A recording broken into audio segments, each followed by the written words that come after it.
நம்முடைய பிதாவாகிய தேவனாலும் கர்த்தராகிய இயேசு கிறிஸ்துவினால் உங்களுக்கு கிருபையும் சமாதானம் பெருகுவதாக. நாளிலும் கூட நமக்கு ஜீவனை தந்ததும் அல்லாமல் தயையும் பாராட்டினார் அல்லவா, அவரை துதிக்கலாமா? தேவனால் கூட ஆதது ஒன்றுமில்லை. அவர் வார்த்தையில் உண்மை, அவர் செயல்களில் வல்லமை, என் தேவனால் கூடாதது ஒன்றுமில்லையே. அவர் வார்த்தையில் உண்மை, அவர் செயல்களில் வல்லமை, நம் தேவனால் கூடாதது ஒன்றுமில்லையே. பாலைவனமான வாழ்க்கை மழையை தருபவர், பாதை காட்டும் மேய்ப்பனா உடன் வருபவர்.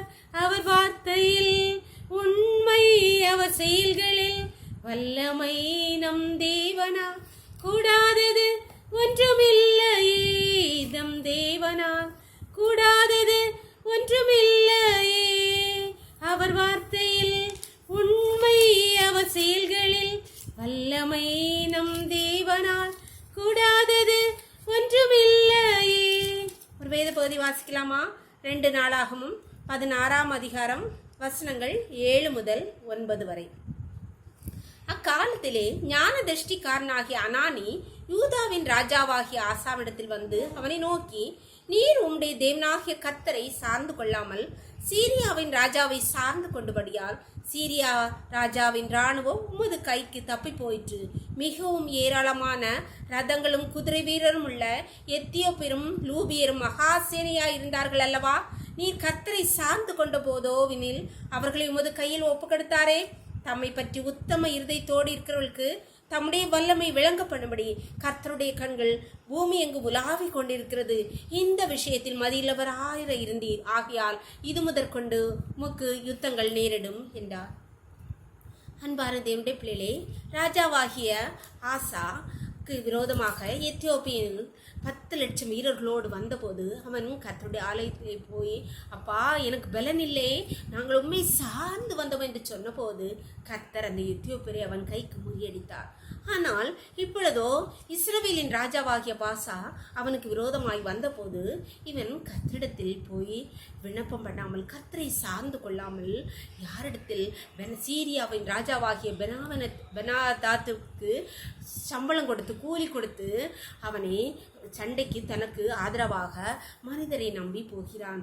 அப்பொழுதுதான் ஞான திருஷ்டிக்காரன் வந்து அவனிடத்தில் சொல்கிறார், இந்த காரியத்தில் மதில்லாம போயிட்டீர். நீர் பெரிய ஏராளமான ஜனங்கள் யுத்த வீரர்கள் எத்தியோப்பியர்கள் வந்தபோது நீர் கர்த்தரை சார்ந்து கொண்ட போது அவர்களை உன் கைக்கு தப்புவித்தாரே. இந்த சின்ன கூட்டத்துக்கு போய் நீர் கர்த்தரை சார்ந்து கொள்ளாமல் சீரிய ராஜாவை மனிதரை நம்பி போனீரே, மதியில்லாமல் போனீரே, இது முதல் உமக்கு யுத்தம் நேரிடும் என்று சொன்னார். அன்பான தேவனுடைய பிள்ளைகளே, நாம் நம்முடைய பிரச்சனைகளில் யாரை சார்ந்து இருக்கிறோம்? நம்முடைய சார்ந்து கொள்ளுதல் யாரிடத்தில் இருக்கிறது? மனிதர்களை நம்பியா, இல்லை நம்முடைய பலத்தை பணம் பொருள் எல்லாத்தையும் நம்பி இருக்கிறோமா? இல்லை இது சின்ன காரியம் தானே, நம்மளே செய்திடலாம் நினைக்கிறோமா? கர்த்தரை விட்டு விட்டால் கர்த்தர் நம்மை விட்டு விடுவார். அதனால கர்த்தர் எந்த காரியத்தில் சின்னதோ பெருசோ, இந்த ஆசா ராஜா பெரிய இராணுவம் 10 லட்சம் பேர் வந்தபோது கர்த்தரை சார்ந்து கொண்டவன் மதியில்லாமல் சின்ன கூட்டம் வந்தபோது மனிதர சீரிய ராஜாவை நம்பி போனால் அவன் குடல் அழுவி செத்து போனான் என்று எழுதப்பட்டிருக்கிறது. அவன் அதிமுதல் ஆண்டவரை கீழ்ப்பட தொடங்கினான், கீழாக இறங்க தொடங்கினான் என்று சொல்லப்பட்டிருக்கிறது. அன்பான தேவனுடைய பிள்ளைகளே, எல்லா காரியத்திலும் கர்த்தரை சார்ந்து நில்லுங்கள். கர்த்தர் உங்களுக்கு துணை செய்வார். ஜெபம் பண்ணலாமா? அப்பா உமக்கு நன்றி அப்பா, தர்மையான நாளை கூட உங்களுக்கு ஈவாய் தந்தீங்களேப்பா. காலை முதல் மட்டுமாய் உங்களுடைய கிருபை ஒவ்வொரு நொடி நிமிடமும் எங்களை தாங்கினதேப்பா. நன்றி நன்றி அப்பா. இப்பொழுது மடியாரோடு இணைந்திருக்கிற ஒவ்வொரு பிள்ளைகளுடைய கர்த்தரை தயிரமப்பா. அப்பா நாங்கள் எப்பொழுதும் எல்லா காரியத்திலும் உண்மை சார்ந்திருக்க எங்களுக்கு கிருபை பாராட்டுங்கப்பா. நாங்கள் பலனற்றவர்கள் கர்த்தாவே, எங்கள் பலவீனங்களை நீர் பார்த்து எங்களுக்கு இறங்குவீராக கர்த்தாவே. எங்களை சார்ந்து இருக்க முடியாது, எங்கள் விசுவாசம் உண்மை பற்றி பிடிக்க முடியாது. எங்களுக்கு அப்பா எங்களை அவிசுவாசம் நீங்க படிச்சீங்கப்பா, எங்கள் விசுவாசம் பெருகும்படி செய்யுங்கப்பா.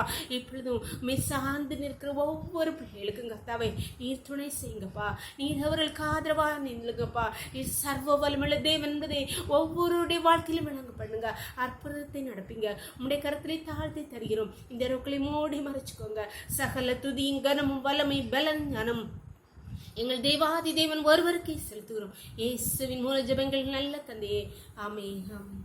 God bless you. கர்த்தர் உங்களை ஆசீர்வதிப்பாராக.